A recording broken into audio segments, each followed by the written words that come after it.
हमारे आजमगढ़ गोपालपुर सीट से मौजूदा मेंबर असेंबली और पूर्व मंत्री माननीय नफीस अहमद साहब को मैं आवाज़ दूंगा कि वो आएँ, सियासत और सहाफ़त के पस मंज़र में अपनी सोच और मौजूदा मसाइल के मुताल्लिक लोगों को रोशनास कराएं। बहुत बहुत शुक्रिया। आज के इस प्रोग्राम की सदारत कर रहे जनाब मौलाना खालिद साहब रहमानी साहब और इस डाइस पे मौजूद हम सब के नेता पूर्व विधायक जनाब अरशद खान साहब, इस डाइस पे मौजूद दीदारगंज के पूर्व विधायक बड़े भाई जनाब आदिल शेख साहब, और डाइस पे बहुत लोग बैठे हुए हैं, तमाम सारे हमारे उलमाए इकराम, समाज सेवी और सामने बैठे हुए अजीज़ साथियों, दोस्तों, बुज़ुर्गों, अस्सलामु अलैकुम। मुझसे पहले अरशद खान साहब ने बहुत तफसील से आपके सामने बहुत सी बातें रखी, और जब मैं यहाँ पहुँचा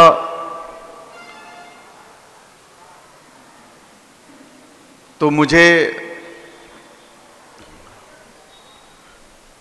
मौलाना की कमी बहुत महसूस हुई, क्योंकि इस मदरसे से और उनसे मेरा एक जज्बाती रिश्ता था। और हमेशा जब मैं अलीगढ़ मुस्लिम यूनिवर्सिटी में वहाँ की स्टूडेंट यूनियन का इलेक्शन लड़ रहा था, तो उस वक्त भी मौलाना मेरे लिए बड़ी दुआएं करते थे, और लगातार कोई ऐसा प्रोग्राम नहीं होगा इस मदरसे का जिसमें उन्होंने मुझे बुलाया ना हो और अपनी दुआओं से, अपनी मोहब्बत से मुझे नवाजा ना हो। और मैं ये उम्मीद करता हूँ कि जिस मिशन के साथ उन्होंने इस मदरसे की बुनियाद रखी, उसको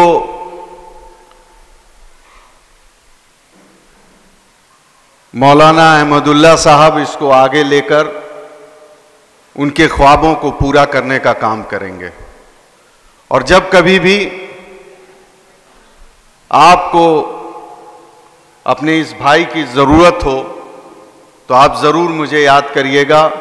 इंशाअल्लाह मैं आपके कंधे से कंधा मिलाकर अगर कुछ काम आ सका तो मैं समझूंगा कि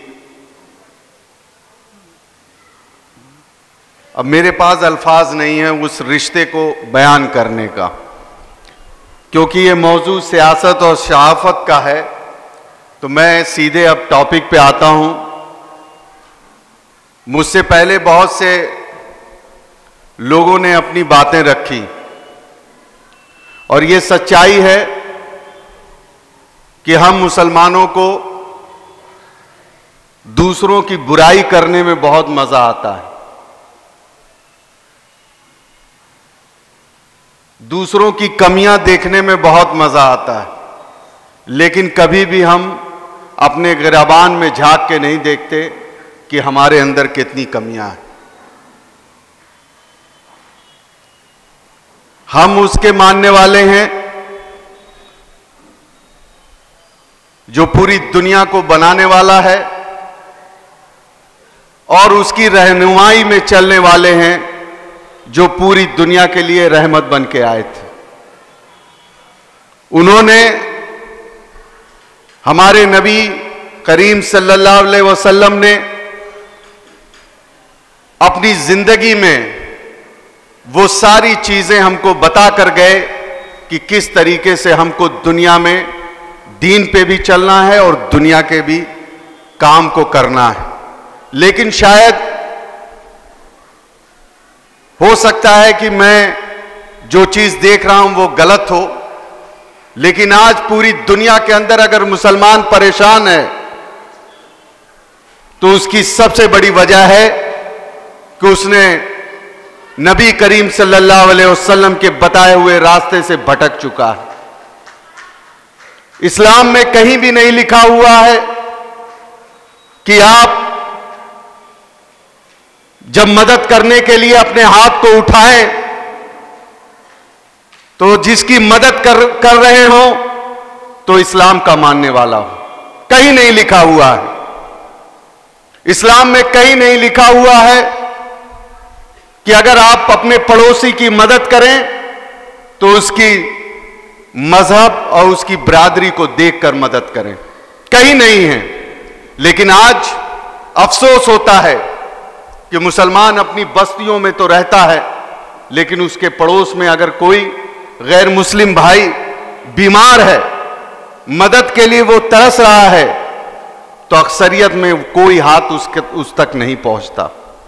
यही सबसे बड़ी वजह है कि इस खूबसूरत हिंदुस्तान में, जैसे अरशद भाई कह रहे थे, दुनिया में तमाम मुल्क हैं, लेकिन मैं ये दावे के साथ कहता हूं कि हिंदुस्तान जैसा मुल्क कहीं नहीं। तारीख हिंदुस्तान की गवाही देती है कि आपकी लड़ाई किसी मुसलमान ने आजादी के बाद से नहीं लड़ी। अगर आपकी लड़ाई किसी ने लड़ी मजबूती से, तो यहां का हिंदू भाई, यहां का हमारा जो दूसरे भाई हैं, उन्होंने लड़ाई लड़ी। आप गुजरात में उठाकर देख लें, अभी गुजरात का जिक्र हो रहा था। ठीक है, हमारे लोग भी उसमें उनकी मुकदमे लड़ रहे हैं मदद की, लेकिन बड़े पैमाने पे आप बता दो कि हिंदू भाइयों ने वहां खड़े होकर आपकी मदद नहीं की। सही कह रहे थे कि जब कभी इज्तिमाई कोई काम होता है, चाहे अभी आपने जिक्र किया नदी सफाई का, अभी आजमगढ़ में लगातार टवस नदी साफ करने का काम चल रहा था। शायद ही कोई मुसलमान फजर की नमाज पढ़ के वो भी जाकर हाथ बटाने का काम किया हो। आज आपके खड़े होते हैं तो कहते सरकारें हमारे लिए ये नहीं कर रही हैं, सरकारें हमारे लिए वो नहीं कर रही हैं, हमारी सुनवाई नहीं होती। लेकिन कभी हमने ये नहीं सोचा कि सरकारें हमारे लिए करेंगी कैसे। हमारा तो नौजवान सो रहा है, हमारा तो नौजवान सरायमीर की सड़कों पर हाय भूसा गाड़ी चला रहा। तो मैं कह रहा था कि हमारा नौजवान, मैं जिस क्षेत्र से विधायक हूं, जब अपने क्षेत्र का दौरा करता हूं मुस्लिम आबादियों में, तो हमारे बच्चे बड़े बड़े मोबाइल लेकर सड़कों के किनारे, और मदारिस के तालिब इल्म भी बड़ा बड़ा मोबाइल लेकर सड़कों के किनारे पे बैठे मिल जाते हैं। और जब मैं अपने गैर मुस्लिम भाई के इलाके में जाता हूं तो मैं देखता हूं कि वहां पर नौजवान नंगे पैर सड़कों पर दौड़ता हुआ नजर आता है, कहता है कि मुझे मिलिट्री और पुलिस में भर्ती करनी। अभी हमारे मुसलमान नौजवानों से पूछ लो कि पुलिस में क्यों नहीं जाना चाहते, तो साहब पुलिस में तो घूस लेना पड़े। कहां लिखा है, कहां लिखा है? आप दुबई में जाकर कपड़ा धुल सकते हो, कपड़ा बना सकते हो 10,000 की तनख्वाह पे। आज एक नई भर्ती होती है तो उसको भी 25,000 से ऊपर सैलरी मिलती है, उससे आपकी जिंदगी नहीं चल सकती। लेकिन आप करना नहीं चाहते, फिर एक बहाना आ जाता है कि नहीं जुआड़ चलता। जुआड़ नहीं चलता, मेहनत चलती है, लगन चलती है। और जब तक आपके अंदर कोई चीज पाने की ख्वाहिश ना हो, तब तक कोई चीज आपको मिल नहीं सकती। लेकिन आज हमारा नौजवान सो रहा है, उसको नहीं मालूम कि आपके नीचे से जमीन खसक चुकी है। सही आप बता रहे थे कि आप इस्लाम की तो दावत तब दोगे जब आप अपने से उसको जोड़ लोगे। आज क्या हो रहा है, हम लोग तो सियासी लोग हैं, हम तो हर जहां पहुंच जाते हैं, लेकिन हम गांव में जब जाते हैं अपने मुस्लिम भाइयों से पूछते हैं कि फलाने की मौत हो गई, मालूम है? नहीं, हमको तो पता ही नहीं। जनाजे की बात मैं नहीं कर रहा हूं, गैर मुस्लिम भाइयों की पता ही नहीं। अगर आप उनके घर चले जाएंगे तो आप इस्लाम से खारिज थोड़ी हो जाएंगे। इस्लाम इतना तन नजरिए का मजहब नहीं है। हम लोग समाजवादी पार्टी की समाजवाद की राजनीति करते हैं, तो समाजवाद निकला कहां से? समाजवाद में क्या है? बराबरी का हक, इंसाफ, यही तो है। और यही तो इस्लाम में हमारे नबी सल्लल्लाहु अलैहि वसल्लम ने भी तो यही सिखाया था कि आप दूसरों के साथ जो है उनका हक जो बनता है उसका हक दो, दूसरों का ख्याल करो, बराबरी का दर्जा दो। यही तो है, दूसरी कोई चीज तो नहीं मुझे समझ में आती। आज हो क्या रहा? नफरतों की बात की जा रही है। सोशल मीडिया पे आईटी सेल के जरिए भारतीय जनता पार्टी आरएसएस के लोग हमारे हिंदू भाइयों के दिलों में मुसलमानों के खिलाफ नफरत भरने का काम कर रहे हैं। लेकिन उसका हथियार कौन बन रहा? सबसे ज्यादा मुसलमान बच्चे एंड्रॉयड मोबाइल लेकर उनकी वो फालतू सारी चीजें शेयर करके दिखाने में सबसे बड़ी बहादुरी समझते हैं कि हमने बहुत बड़ा तीर मार दिया।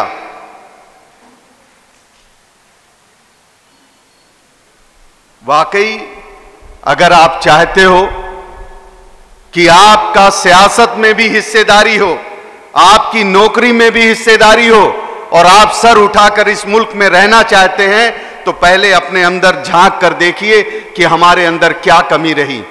क्यों हमसे लोग दूर जा रहे हैं? क्यों हमसे दूर जा रहे हैं? क्यों ये दाढ़ी और टोपी वालों को और अल्लाह अकबर कहने वालों को लोग नफरत भरी निगाहों से देख रहे हैं? क्या ऐसी वजह है? और जिस दिन आप इस पे गौर करोगे तो मैं ये दावे के साथ कहता हूं कि जिस तरीके से यहां पर आप एक कदम बढ़ाओगे, आपका गैर मुस्लिम भाई आपके लिए 10 कदम बढ़ने को तैयार होगा। 10 कदम। ऐसा नहीं है। मेरे देखिए दाहिनी तरफ ये मेरा पीए है, ये भी गैर मुस्लिम है। मेरा गनर है, वो भी गैर मुस्लिम है। और देखिए 24 घंटा मेरे साथ रहते हैं, 24 घंटा रहते हैं। तो ये मुल्क बहुत ही अच्छा है और इस मुल्क की जितनी तारीफ की जाए कम है।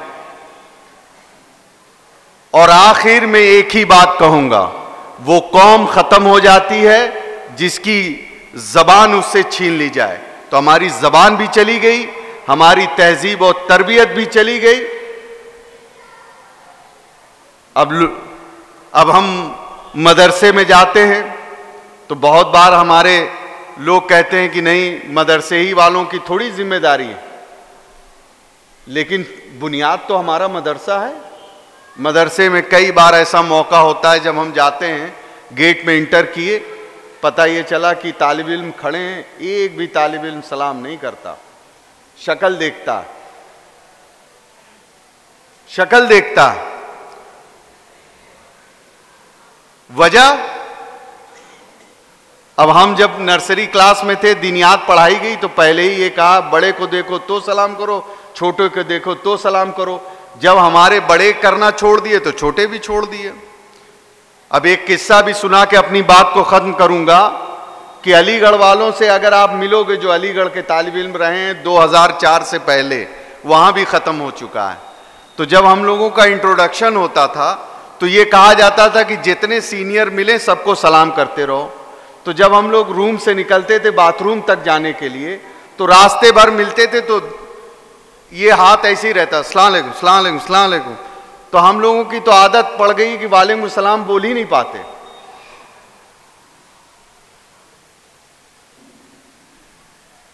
तो कम से कम हम लोगों को दूसरों पे तोहमत लगाने से पहले अपने अंदर देखना होगा कि क्या ये ऐसी क्या वजह है कि आज हम लोगों को इस्तेमाल किया जा रहा है, पेश किया जा रहा है सरकार बनाने के लिए। अगर जिस दिन हम सोचेंगे तो वाकई कोई चीज दूर नहीं। मैं जिस क्षेत्र से हल्के से आता हूं वहां तो 3.5 लाख से ऊपर की वोटिंग है, वोटर्स हैं, और मुश्किल से 65,000 मुसलमान हैं, 60,000